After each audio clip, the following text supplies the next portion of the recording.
Assalamualaikum warahmatullahi wabarakatuh. Gimana anak-anak, keadaannya sehat?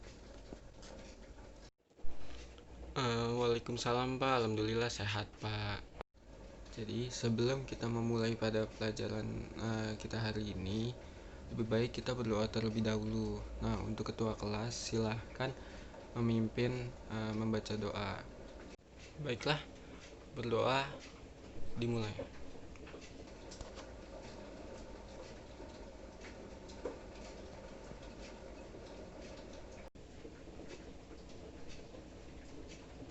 Berdoa selesai.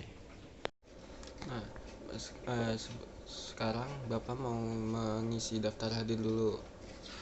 Yang disebut namanya silahkan angkat tangan. Adam, Albert, oke, Bowo, oke, ada, bagus. Di sini kok panas banget ya? Di sini ada yang ngerasa kepanasan gak sih? Iya Pak, saya aja sampai keringetan sekarang. Nah, kenapa sih kita keringetan?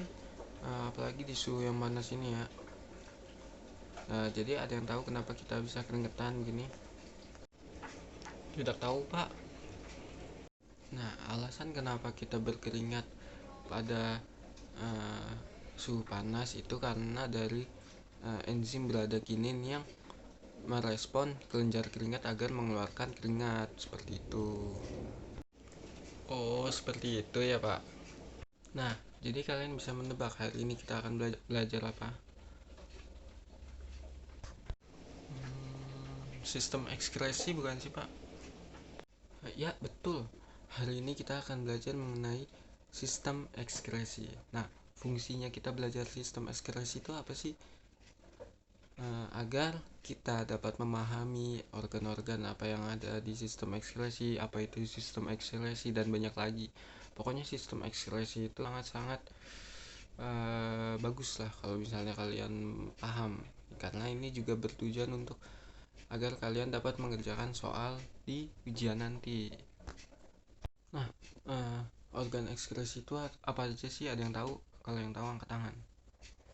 Kantung kemih, jantung, ginjal, kulit. Betul nggak sih Pak? Ada yang lain?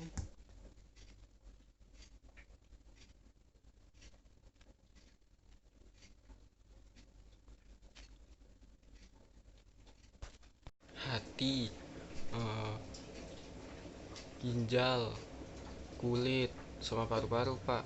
Ya kan Pak? Yaps, betul.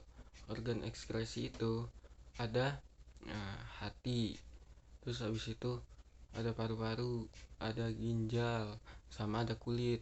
Nah, jadi ekskresi itu ada hati, terus ginjal, terus paru-paru,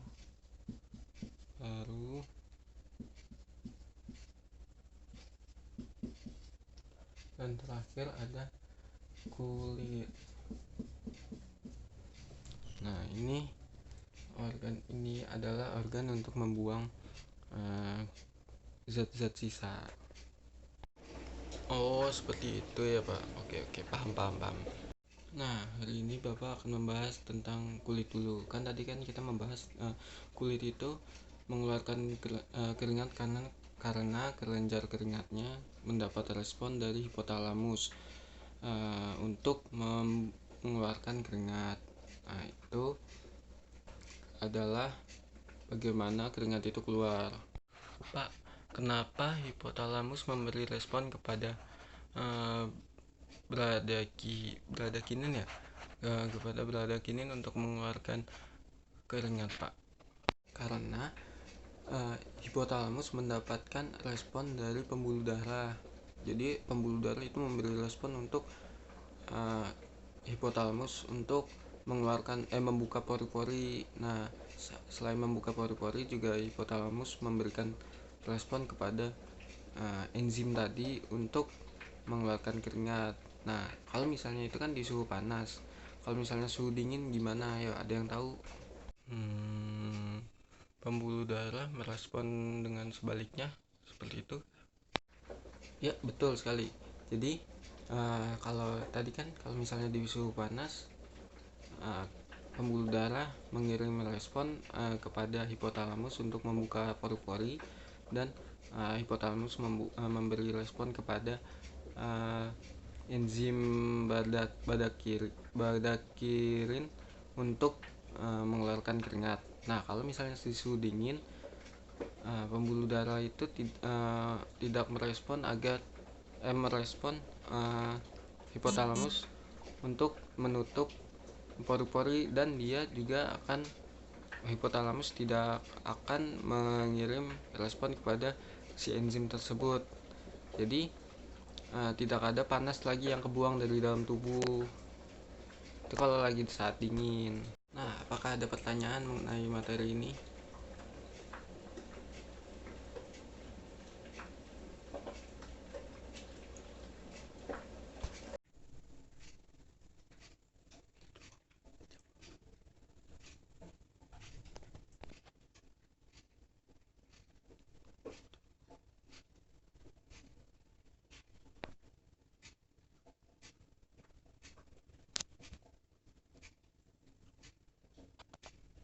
Karena tidak ada pertanyaan, Bapak ingin meminta salah satu dari kalian untuk merangkum materi tentang hari ini.